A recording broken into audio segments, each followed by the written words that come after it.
Alô, alô, torcedor! Nós prometemos que voltaríamos aqui e estamos nós para mais um show de bola pela sua RCTV Web, portalcorreio.com.br/RCTV, você nos acompanha. É mais uma edição do Show de Bola e claro, né, a gente já vem trazendo para você todas as novidades. Vamos falar de voleibol e também um montão de futebol, indo da bola oval até a redondinha, que você ama e claro que você conhece. É o Show de Bola desta segunda-feira, 24 de julho de 2017, que está no ar.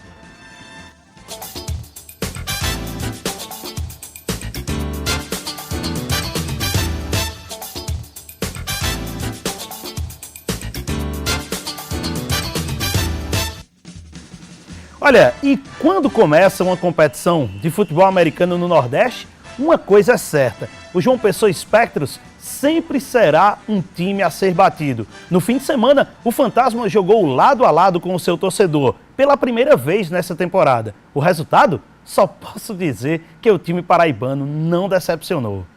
Tarde de festa na Vila Olímpica Paraíba, muita gente nas arquibancadas, times perfilados e hino nacional sendo cantado a capela.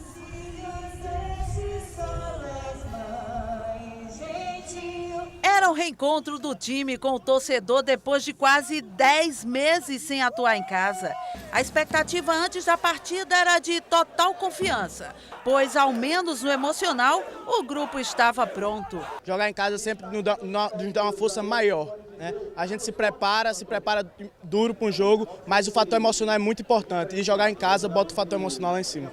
Mas do outro lado, a equipe baiana do Cavalaria 2 de Julho veio a João Pessoa disposta a acabar com a festa paraibana. A gente vem treinando bastante e estudou bem o adversário, então a gente vai fazer nosso jogo.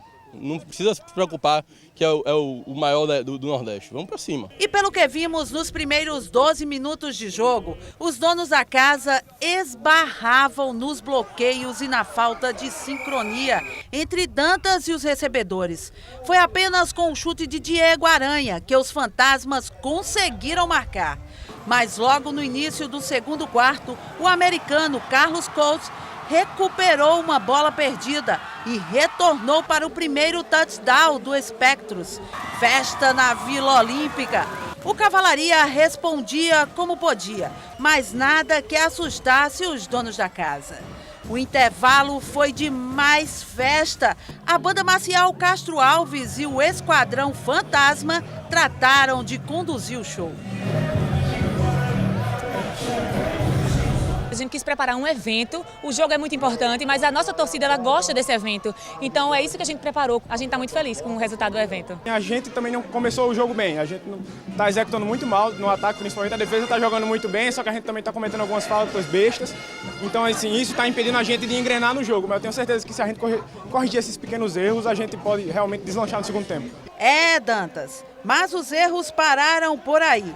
Logo na volta para o segundo tempo, Cox, de novo ele, logo no primeiro lance. O americano faz um belo retorno. Que corrida! Mais 6 pontos na conta do Spectros. Mas se ainda existia alguma ansiedade no entrosamento do time de ataque, o recebedor Heron Azevedo e Rodrigo Dantas tratou de sanar o problema. Eu já estou aqui há 1 ano e 6 meses, então no meu entrosamento com o Dantas já melhorou bastante nesse ano que está aqui. Mas o Spectros já é uma hegemonia no Nordeste e a gente quer continuar isso. A gente não quer deixar cair o nível e a gente nunca quer deixar o salto subir, né? A gente enfrenta todo o time como se fosse o melhor time do planeta. A gente quer dar o nosso melhor em campo sempre. Os baianos ainda descontaram após uma interceptação. Mas ainda deu tempo para Heron, o dono do jogo, receber mais um passe para dar números finais ao placar. João Pessoa Spectro 30, Cavalaria 6. Tivemos pouca rotação, principalmente na defesa. O time era muito forte, né? A gente já imaginava. A gente tentou fazer nosso jogo, impor nosso ritmo, mas infelizmente a derrota veio, né? Então agora é trabalhar, tentar corrigir os erros. A gente tem algumas correções a fazer, mas eu gostei do resultado. O time deles, infelizmente, por ser um time novo, ainda cometeu muitas faltas que comprometem a atuação da gente também, mas nada que a gente não possa resolver. Do meio para o fim eu senti que a gente melhorou nisso na maioria dos drives, né? Chegou ali perto de pontuar e acabou não conseguindo pontuar, mas são coisas pequenas que a gente tem que corrigir para o próximo adversário. Os Espectros voltam a campo no próximo dia 6 contra o Ferza Petroleiros, novamente em João Pessoa. Então que a festa continue! Na Rainha da Borborema, só que no sábado, o Tropa Campina, que é também o nosso representante na Conferência Nordeste da Superliga Nacional, acabou sendo derrotado pelo Ceará Caçadores, que são os atuais vice-campeões da competição. O placar foi de 24-0 para os visitantes. Foi a segunda derrota do time paraibano, que na estreia perdeu para o Cavalaria 2 de Julho e, por incrível que pareça, pelo mesmo placar. O time de hoje está escalado. Temos aqui o subeditor e repórter de esportes do Correio da Paraíba, Alan Ebert, e, além dele, a ilustre presença do repórter do Portal Correio, Pedro Alves, figura que você, torcedor, também vai sempre ver por aqui. Boa noite, Alan. Boa noite. Jogão aí, hein, do Espectros. Confirma, o Espectros, quando joga ao lado do torcedor, tem todo aquele calor, toda aquela vibração da torcida do Espectros. Fez a diferença ou o time por si só já era esperado esse resultado? Ranieri, boa noite a você, aos amigos de casa, Pedro Alves, nosso colega aqui no debate. Realmente foi um bom jogo do Espectros. A equipe ainda está iniciando a temporada, mas já vem mostrando um bom potencial, principalmente no seu setor defensivo. O Cavalaria 2 de Julho só conseguiu um touchdown e foi numa falha de ataque do Espectros, porque a defesa, durante o momento que esteve em campo, não deixou a equipe baiana atacar e o ataque fez sua parte, mas ainda com algumas falhas. O Espectros está bem reforçado, trouxe o americano Carlos Cox de volta, que é realmente um diferencial da equipe, tanto que fez 2 touchdowns, um deles incrível, numa reposição de bola, ele percorreu praticamente todo o gramado para marcar.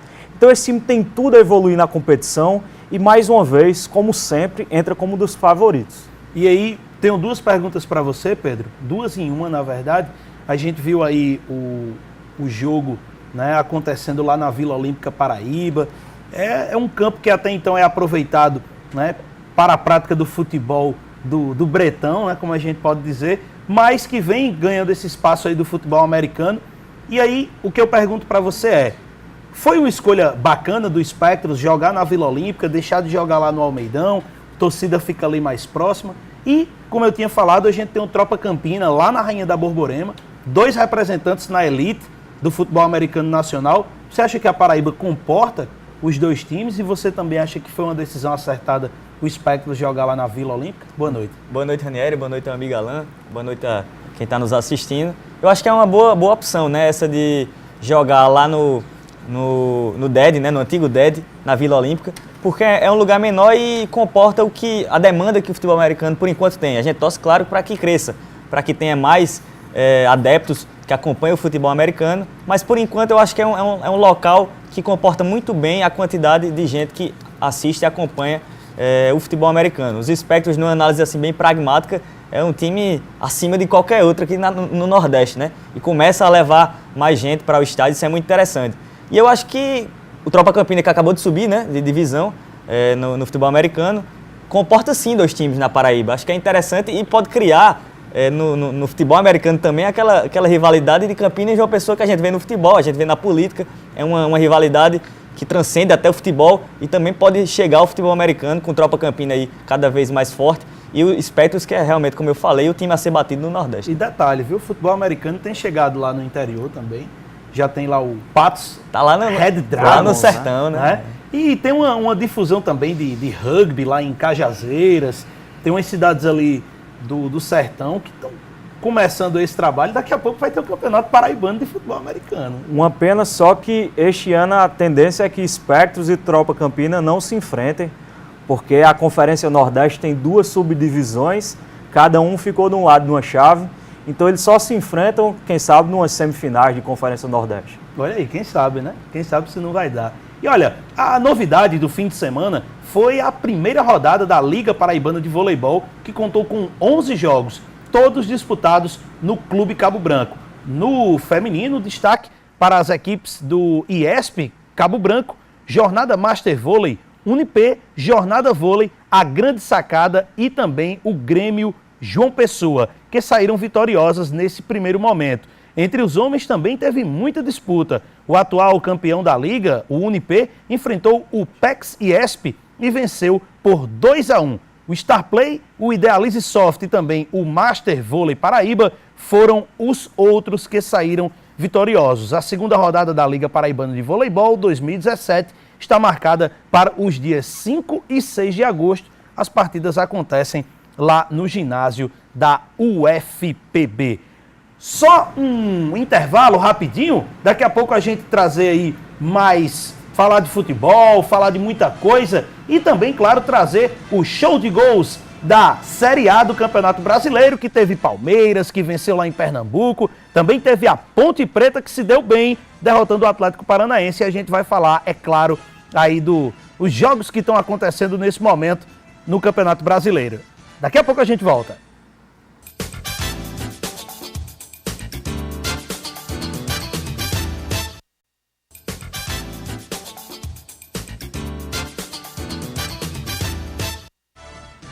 Pois é, torcedor, e chegou a hora do show de gols da Série A do Campeonato Brasileiro. Tem um destaque aí do Palmeiras, né, vencendo o Sport, Ponte Preta, Atlético Paranaense, muito mais. Você vai ver agora com a narração que é de Paloma Poeta.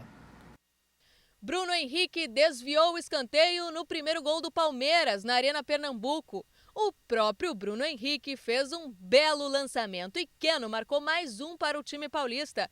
Mesmo derrotado, o Sport se manteve na zona de classificação para a Libertadores, agora na 6ª colocação. Em seu primeiro jogo como titular, Paulinho, de 17 anos, ficou na cara do gol e marcou para o Vasco. Iago acertou um belo chute no empate do Atlético Mineiro. Paulinho fez mais uma bela jogada e garantiu a vitória vascaína no Estádio Independência, 2-1. Jogando em Goiânia, o Botafogo fez uma boa jogada e Vinícius Tanque marcou o primeiro gol da partida. No bate-rebate, Paulinho conseguiu o gol de empate do Atlético Goianiense, lanterna do Campeonato Brasileiro. Depois do cruzamento, a bola sobrou para Júnior Dutra marcar o gol da vitória do Avaí contra o Cruzeiro, no estádio da Ressacada. Na Arena da Baixada, Luca tirou o Thiago Heleno da jogada e marcou o primeiro gol da Ponte Preta contra o Atlético Paranaense. Luca fez mais um, já nos acréscimos da partida, em cobrança de pênalti. 2-0 para a Ponte. Na partida entre Santos e Bahia, Pacaembu lotado. O time da casa aproveitou a pressão da torcida e abriu o placar com Bruno Henrique. A tarde era dele. Ainda no primeiro tempo, a grande jogada de Lucas Lima para o segundo gol dele, Bruno Henrique. O Santos construiu a 9ª vitória no campeonato com mais um belo gol, também dele, Bruno Henrique. 3-0 num domingão de festa no Pacaembu. Um gol de Balbuena de cabeça foi suficiente para o Corinthians vencer o Fluminense por 1-0 no Maracanã e aumentar sua vantagem na liderança do Campeonato Brasileiro. Depois de 2 empates seguidos contra o Atlético Paranaense e o Avaí, o Timão mostrou que manteve o padrão e abriu 9 pontos para o Grêmio, segundo colocado. Pois é, movimentado aí, tá movimentado essa Série A, rapaz, e o Corinthians tá num embalo aí que tá difícil, viu? Alan Ebert, e só a informação aqui antes, né, para complementar aqui para o torcedor, 1-0 para o Grêmio. O jogo aí, São Paulo e Grêmio e São Paulo, né? 31 minutos do primeiro tempo. Só, Alan, já deixar para você aí, Corinthians, meu amigo, tá embalado, 6 pontos, e também esse resultado desse jogo aí que a gente tá acompanhando, a central técnica tá acompanhando. Como é que você faz uma avaliação desse momento aí da Série A, Alan? Dá para alcançar ainda o Corinthians? Dá para alcançar, porque esse time do Corinthians com certeza vai tropeçar outras vezes. Assim como tropeçou nas 2 últimas rodadas, quando teve 2 empates consecutivos, mas o time mostrou força e diante do Fluminense no Maracanã, venceu por 1-0, com aquele seu futebol pragmático de sempre.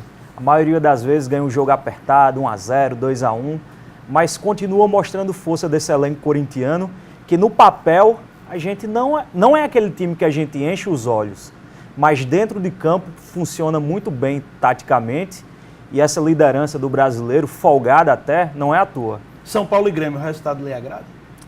Não me agrada. 1-0 Grêmio. Não me agrada, você sabe, eu sou São Paulino, né?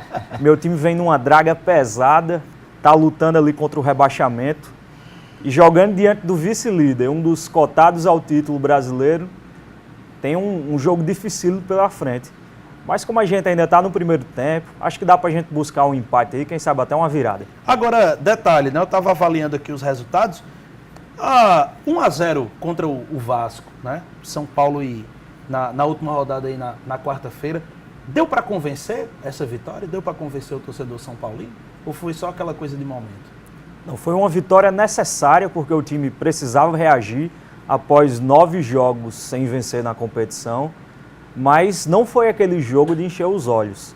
Alguns jogadores atuaram bem, o caso do Cueva, o peruano, que não vinha bem nas últimas rodadas e deu um retorno, mas o jogo em si não foi bom. Me arrisco a dizer até que o Vasco foi um pouco melhor, o time teve mais posse de bola, só que aquele gol logo no primeiro lance, com menos de 2 minutos de jogo, acho que derrubou o esquema vascaíno e o time não teve força para virar nem empatar, apesar de ter jogado um pouco melhor.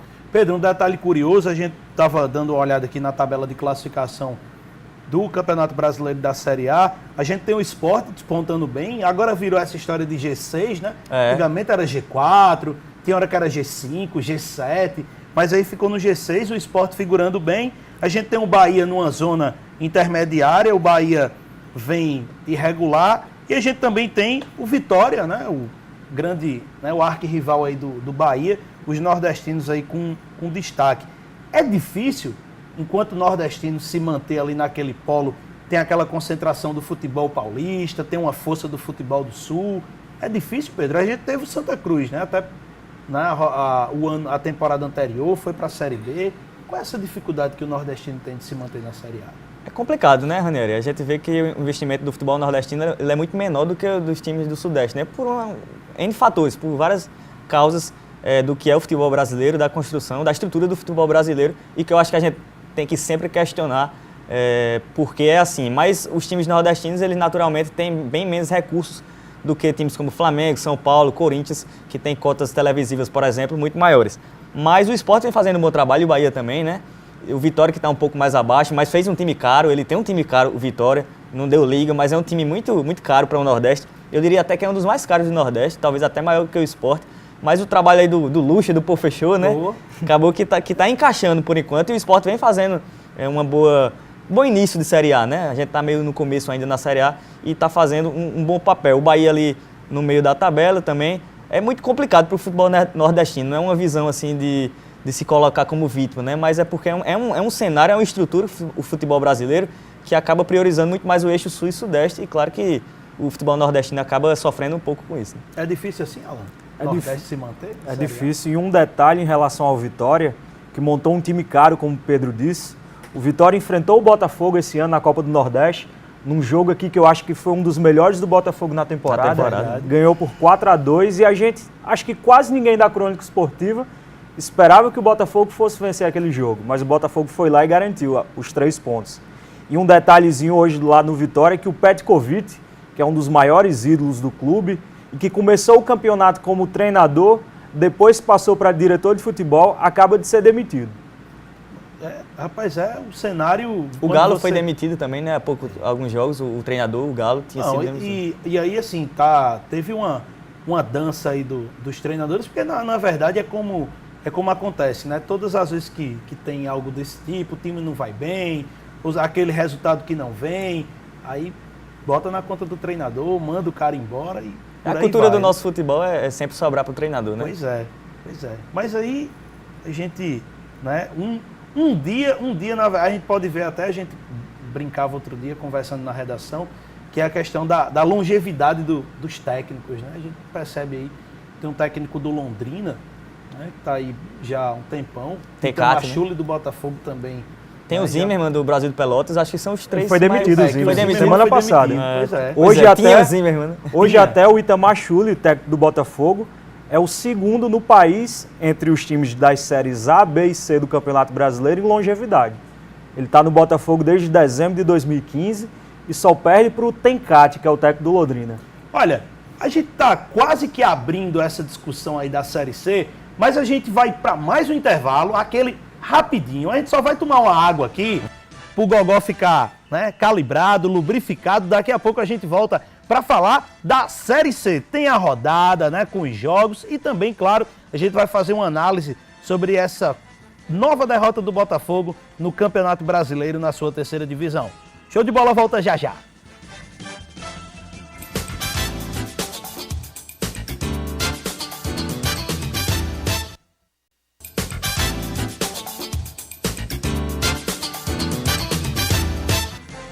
Estamos de volta e para falar de Série C, que teve a sua 11ª rodada e claro, né, lá no sábado foi quando começou na sexta com o Botafogo, né, mas no sábado teve a sua continuidade, já que a gente vai falar de Botafogo daqui a pouco.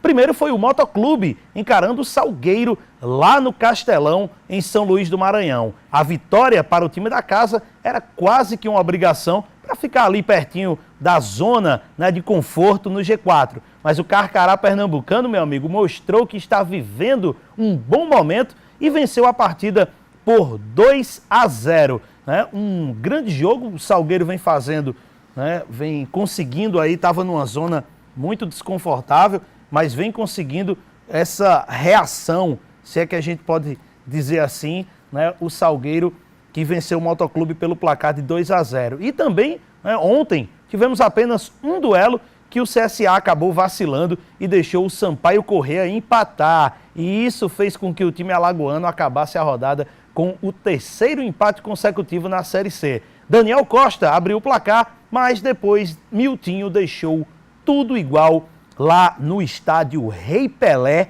Um grande jogo também, eu pude acompanhar, né, alguns momentos aí com os colegas da Crônica Esportiva lá da Rádio Pajuçara, que, né, vem fazendo aí, acompanhando o CSA nessa Série C e tá com tudo. E o nosso Botafogo da Paraíba foi quem abriu alas na rodada da Série C, que, né, ainda está rolando, com 2 jogos hoje, a gente vai falar daqui a pouco. E o time perdeu por 2-0 diante do seu torcedor. E a crise, meu amigo, só aumenta. Afinal, já são 4 partidas sem vencer nessa Série C. Um jogo, né, do ponto de vista, a gente pode dizer que foi um jogo movimentado, né, Alan e Pedro, a gente teve acompanhando aí, mas que a gente viu que o Botafogo ainda com algumas oportunidades, inclusive até eu tenho que deixar o espaço aqui para elogiar um bom chute, uma boa oportunidade do lateral Lito, né, de um chutaço aí, por muito pouco não conseguiu, e a gente está vendo as imagens aí da partida, né, teve ali o gol do Bruno, cara que estava iluminado aí nessa partida. Sua avaliação, Alan, desse 2-0, Botafogo Fortaleza? É um jogo para o torcedor do Alvinegro da Estrela Vermelha esquecer. O Botafogo até que começou bem nos minutos iniciais, tentou pressionar com algumas finalizações de fora da área, mas a partir do momento que levou o gol na cobrança de escanteio, o time praticamente não criou mais na partida. No segundo tempo, jogou a metade dele com um jogador a mais, que o Fortaleza teve um jogador expulso, e mesmo assim não conseguiu criar praticamente nenhuma chance clara de gol. Como você disse em seu comentário, a melhor chance do Botafogo no segundo tempo foi numa finalização do lateral Lito, que entrou no intervalo no lugar do Rafael Cruz, e a bola passou longe. Tanto que o goleiro Marcelo Boeck, do Fortaleza, não fez nenhuma intervenção no segundo tempo. Então é um jogo para o torcedor esquecer e para não se apegar a ele na tentativa de uma reabilitação do Botafogo na competição. Não, e aí só um detalhe, né? Antes de trazer a opinião do Pedro, o Itamar Schulli falou, né, no fim do jogo sobre essa derrota, né, mais uma do Botafogo, e mais uma vez ele deixou um recado para o torcedor do Alvinegro da Estrela Vermelha. Nós tomamos um gol de... O Fortaleza não tinha chegado uma vez no nosso gol, nós tomamos um gol de uma bola parada. Foi a primeira vez que o Fortaleza chegou na nossa área, tomamos o gol. Depois nós tentamos, né, a equipe lutou, criou várias oportunidades, eu digo que teve a condição de fazer gol logo em seguida, nós não fizemos. Né, bolas alçadas na área, com as triangulações, eles mataram as jogadas com faltas. Então foi um jogo com bastante disputa, bastante com bastante disputa, bastante marcação, eles com 2 linhas de 4, 2 jogadores na frente, nós com 4-2-3-1, mudando. E foi um jogo que decidiu no primeiro tempo com a bola parada e nós tivemos a oportunidade de empatar o jogo lá, tivemos a oportunidade de fazer o gol ainda no primeiro tempo. E a bola bate num, bate no outro, o outro erra o chute e infelizmente a bola não entrou. Na segunda etapa nós fomos novamente em busca do placar, né? O Fortaleza foi chegar quando? Foi chegar num cruzamento, num chute, né? Que foi a única chance que tiveram, e a situação no final aqui do pênalti, que nós tínhamos 2 jogadores na bola, que faltou atenção para conversar. E nós tivemos bola cruzadas na área, sozinho para dominar a bola e definir, nós dominamos errado, chegamos de frente para o gol aberto, chutamos por cima, tivemos outras situações de ir na bola, de buscar essa bola para fazer o gol. Então, o Fortaleza fechado e nós buscando, tentando, né? Então, acho que assim foi a tônica do jogo e venceu a equipe que aproveitou as bolas paradas, né? E do outro lado nós tivemos as condições de buscar o gol, de fazer o gol e não conseguimos aproveitar e concluir as oportunidades que também criamos, porque foi um jogo de poucas oportunidades, mas um jogo de muita disputa, de muita marcação.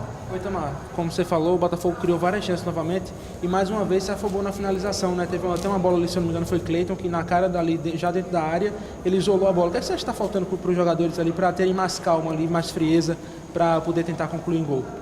São trabalhos diários, né? É isso que eu acho que o torcedor sempre tem que ver no clube de futebol. É os treinamentos. Eu fiquei muito feliz na última quinta-feira aqui, que veio vários torcedores ver o treinamento. Acho que é isso que o torcedor tem que vir ver. Tem que vir ver o treinamento, o que é feito, né? Então acho que é isso que é importante. Nós temos trabalhado, treinado muito, temos se dedicado muito e eu tenho algo para dizer para todos. Eu encaro isso na minha vida. Um navio não afunda pela água que está em redor. Eu nunca vi um navio afundar com a água que está em redor. Um navio afunda, às vezes, quando a gente deixa a água entrar dentro. E o que eu quero dizer com isso é que nós não podemos deixar as coisas ruins entrar dentro de nós, né? Aqui não tem ninguém morto, aqui não tem um Botafogo morto. Aqui tem um Botafogo vivo, tem um Botafogo que não vem no momento bom, as coisas que estão em redor não podem entrar dentro de nós, né? Nós não podemos deixar essas coisas entrar dentro de nós, né? E a gente tem que ter fé e continuar trabalhando e ter fé. É isso que eu acho que é o futebol, e é assim o futebol. Nós não podemos estar agora aqui, nada, então, mas ninguém mais presta. Nós vemos uma coisa parecida no Paraibano, parecida. Só que graças ao bom Deus e ao trabalho de todos, nós conseguimos nos sagrar campeões. Então, nós não podemos aqui deixar essas coisas de fora nos contaminar. A diretoria é uma diretoria idônea, responsável, correta.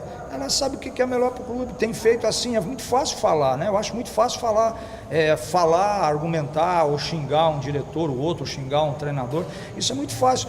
Mas vem e se coloca no lugar do diretor. Venha, traga o teu investimento para o clube. Isso não acontece. Venha, senta com o treinador e conversa. Isso não acontece. Agora vir, xingar, reclamar, isso são coisas tão banais no futebol que a gente já está acostumado com isso. Mas o verdadeiro torcedor do Botafogo não é 6, 7 jogadores, 6, 7 torcedores que às vezes xingam e querem fazer com que essa água, essas coisas de fora contaminem o clube. Não vai contaminar. Nós vamos continuar trabalhando, se assim a diretoria optar em continuar com a gente, conforme a direção me passou agora há pouco para todos nós. Vamos continuar trabalhando, não deixar essas coisas ruins invadir para dentro de nós. Não é só para dentro do Botafogo, é para dentro da gente. Nós não podemos aceitar pessoas virem nos xingar ou isso, aquilo. Aqui não tem nenhum menino, aqui não tem nenhum ladrão. Aqui é todo mundo trabalhador, diretoria séria, homens sérios, competentes, donos de empresa e trabalhadores. Tem funcionários sérios e trabalhadores, atletas dedicados. Se falta isso ou falta aquilo, em todos os segmentos de qualquer área dentro da sua casa, às vezes também pode faltar alguma coisa. O treinador é burro, aí cabe à direção, se achar que tem que tirar, tira. Pois é, torcedor, você viu aí, né, o desabafo do técnico Itamar Schulli. Mas Pedro, professor Itamar, né, não é o Vanderlei Luxemburgo, mas é o Itamar, falou em fé, falou em trabalho, falou em barco que só afunda quando a água entra. Mas você acha que o que está faltando... Ele falou duas coisas, fé e trabalho. Você acha que está faltando para o Botafogo fé, trabalho ou está faltando as duas coisas? Eu acho que fé, acho que ele tem fé no trabalho dele. Acho que não está faltando trabalho não, sendo sincero, não vejo assim também não. Mas assim, eu costumo sempre acompanhar essas entrevistas, né, depois do jogo, ouvir e eu vi essa ao vivo. Como eu vi também do Rafael Oliveira, por exemplo, que deu uma análise muito melhor do que a do Itamar, né? Ele mesmo assumiu que o time não jogou bem, não criou grandes chances. Foi uma visão muito mais interessante. O Itamar, ele reproduziu um discurso que ele já vinha reproduzindo em outras entrevistas de outros jogos, que não foi a mesma coisa desse jogo, né? No caso contra o Fortaleza, o time criou pouco realmente, criou poucas chances. Antes estava criando mais chances, e nesse jogo não, foi uma apatia muito grande do time do Belo contra o Fortaleza, criou poucas chances e aí a bola não teve tantas possibilidades do Rafael, por exemplo, definir ou de outros jogadores definir. O que aconteceu foi uma péssima partida mesmo do Botafogo. É a segunda vez que um time vem aqui em João Pessoa, não precisa jogar muito para ganhar a partida, o Sampaio foi a mesma coisa, né? Fortaleza não jogou bem, não dá pra dizer que o Fortaleza jogou bem, que o Fortaleza foi superior ao Botafogo. Realmente fez um gol no início da partida e aí fez uma marcação muito boa que o Botafogo se deixou levar e pouco quebrou linhas, por exemplo. O meio-campo que não apareceu para a partida e aí a gente viu um jogo bastante abaixo do que se esperava do Belo nesse duelo aí contra o Fortaleza. Acho que a derrota é consequência de pouca criatividade que o time teve. Agora, detalhe, né? Quem ficou na bronca mesmo foi o torcedor, porque inclusive no final, né? No final do jogo teve protesto, teve bate-boca com a diretoria ali nos portões ali por onde saem as delegações, né? A gente tá acompanhando aí, pode soltar aí pra gente acompanhar, né? Turma, né? ali no portão. Essa é a torcida da Império que foi fazer o protesto, né? Para traduzir aí pro nosso internauta, né? Os torcedores aí da torcida Império Alvinegro. Do outro lado do portão estão o Breno Moraes, que é vice-presidente de futebol do Botafogo, e o Guilherme Carvalho Novinho, que é vice-presidente da executiva, né? Ficaram ali, né? Respondendo as indagações dos torcedores e tal, né? E aí você percebe, né, que tem uma insatisfação, né? A gente viu camisa de cabeça para baixo, bandeira de cabeça para baixo, torcedor mostrando dinheiro. E aí nós temos 2 desafios de Botafogo agora nas próximas rodadas. 2 jogos fora de casa, um contra o CSA, que vem de 3 empates. O líder, né, do campeonato. E perdeu para o Botafogo aqui, né, no jogo de ida. E tem um Salgueiro que está aí nessa arrancada, jogar lá no Cornélio de Barros é difícil, né? Mas esse momento, Alan, que vive o Botafogo, o que é que está faltando? A gente viu a entrevista do Itamar, né? Até assim, às vezes fica aquela coisa, fica aquele discurso batido, não, mas porque criou uma oportunidade ali, uma oportunidade acolá, mas tem aquela bola que está faltando e a gente sabe que no futebol a bola só vale quando entra. O que é que está faltando ali? Na sua visão, você que está ali no dia a dia, acompanha e tal, o que é que falta para o Botafogo? Na visão de Alan Ebert. É difícil até apontar quais são os principais fatores para essa queda do Botafogo na Série C do Campeonato Brasileiro, porque este ano o Botafogo realmente montou um time para subir para a segunda divisão.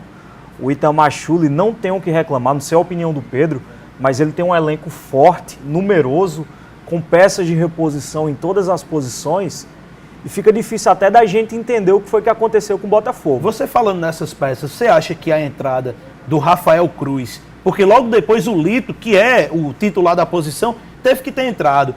Não foi muito 6 por meia dúzia? Você não acha que o Itamar se precipitou de colocar o Rafael? Eu sei que o cara foi contratado e veio para jogar, mas você não acha que era melhor? Se era para ter colocado o Lito naturalmente, de ter colocado o Lito logo de primeira? Concordo com você, Raniero, porque o Rafael Cruz, como até o preparador físico Gamarra nos disse um dia anterior, ainda não tinha condições de jogar os 90 minutos. Então já era uma substituição que o Itamar sabia que ia ter que fazer. E para completar, teve uma lesão, não, o Djavan passou mal, outra substituição que ele não planejava fazer. E aí, nessa situação, ele já ficou sem 2 peças para poder mudar o sistema do time no segundo tempo. Porque sem o Lito não entrou para desenvolver e mudar a cara do time naquele jogo. Então ele já perdeu aí. Agora, para esse próximo jogo contra o CSA, ele tem um tempinho para treinar, já que a equipe jogou na sexta-feira e volta a jogar só no domingo. Tem algumas peças ainda dos reforços anunciados na última semana, caso do zagueiro Jonas, que pode até estrear, já que o Bruno Maia está suspenso. Tem o lateral Bruno Costa, que que chega para brigar por posição com o Alisson na esquerda. O Alisson é um jogador que ataca mais do que defende. O Bruno Costa já é o oposto. Na direita, se o Rafael Cruz melhorar fisicamente, ele já é um jogador que ataca mais. No caso, fica o Rafael, que ataca mais na direita, e o Bruno, que se defende melhor no lado esquerdo. Já fica mais equilibrado. E detalhe, o time. Eu vi que no ano passado, né, eu lembro bem, que o Jefferson Recife perdeu posição no time do Itamar exatamente porque era um cara, ele até eu lembro muito bem de uma entrevista do Itamar, que ele disse, olha, eu não posso ter um lateral que só ataca, mas também não posso ter um lateral que só defende, então eu tenho que ter um meio termo, e teve até, eu não me recordo na verdade o nome do lateral esquerdo que assumiu a posição do Jefferson Recife, que brilhou na verdade durante esse restante de temporada, eu ainda vou lembrar Acho que é Felipe Luiz, né? do cara para... é um nome, eu sei que eu lembro que é um nome composto, eu vou só lembrar, tá viva a imagem, mas não tá vivo o nome. Agora, Alan, esse é o detalhe, o torcedor na bronca, né? É um time ali que não se acerta, e eu fico preocupado porque o rendimento do Botafogo é um rendimento que tem caído, por conta já são 4 derrotas consecutivas, né? Isso começa a mexer com o pensamento, o intelecto, a condição mental do jogador para entrar em campo. Fica difícil até você sair, você já sai com aquela responsabilidade de voltar com um resultado positivo. Exatamente, a pressão é muito grande por conta da torcida. A gente até escutou uns comentários hoje à tarde que as organizadas do Botafogo estão preparando um protesto para o treinamento da manhã à tarde.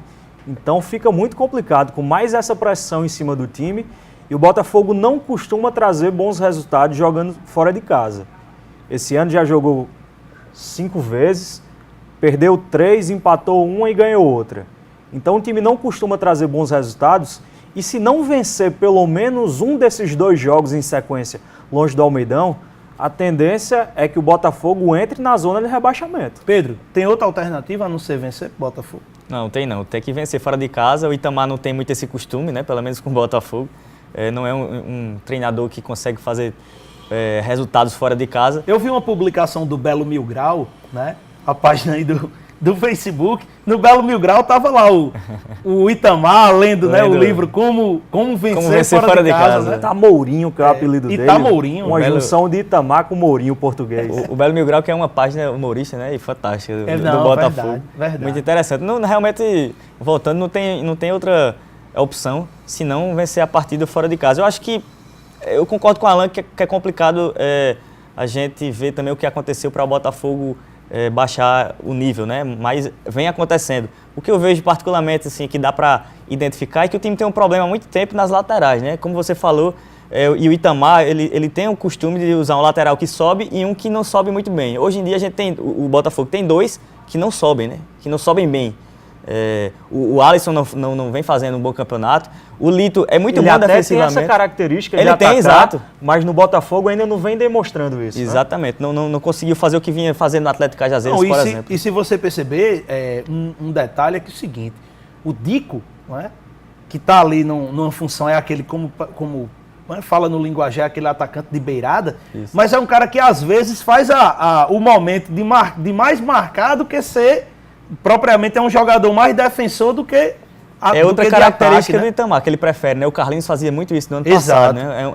Sempre tem um atacante que volta para marcar, sobretudo no lado em que o lateral ataca mais. Mas a gente vê que o Botafogo não tem laterais que atacam bem, pelo menos por enquanto. E aí quando o meio campo não faz uma boa partida, aí fica sem a opção de jogo, que foi o que aconteceu contra o Fortaleza. Não, e a zaga acaba desguarnecida nisso aí também. Verdade. Porque o time vinha muito forte, chegou no início da competição a ter a melhor defesa entre todas as séries do Campeonato Brasileiro, mas de repente, com essa queda de rendimento de todo o time, o Botafogo começou a sofrer muitos gols e, consequentemente, perdeu 4 partidas consecutivas. Só para a gente acompanhar aí como é que está esse momento do Campeonato Brasileiro da Série C, a gente tem a tabela de classificação e atualizar também para o torcedor, está acontecendo agora, né, Confiança e Cuiabá, lá na Arena Batistão, em Aracaju, Confiança vencendo por 1-0, gol de Gilcinho, né, e tá aí o CSA, né, ainda, né, dormindo aí na liderança com 20 pontos,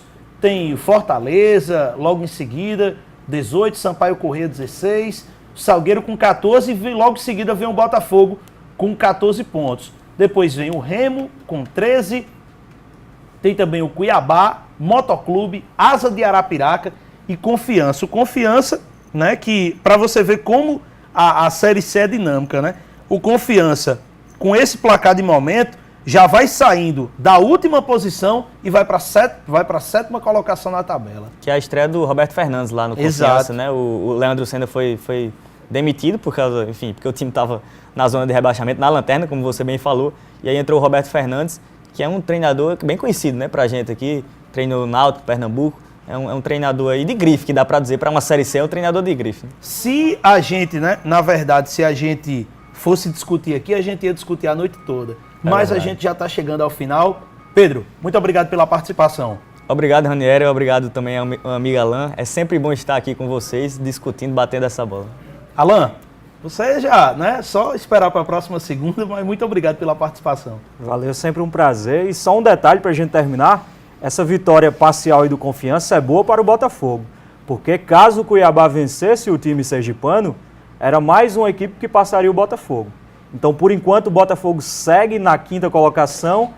E se o Remo não vencer o Asa, termina a rodada em 5º, que vai ser bem melhor para o time. E detalhe, se o Confiança vencesse aqui por uma combinação de resultados, ia terminar no G4, viu, da competição, já ia dormir aí com essa vaga garantida.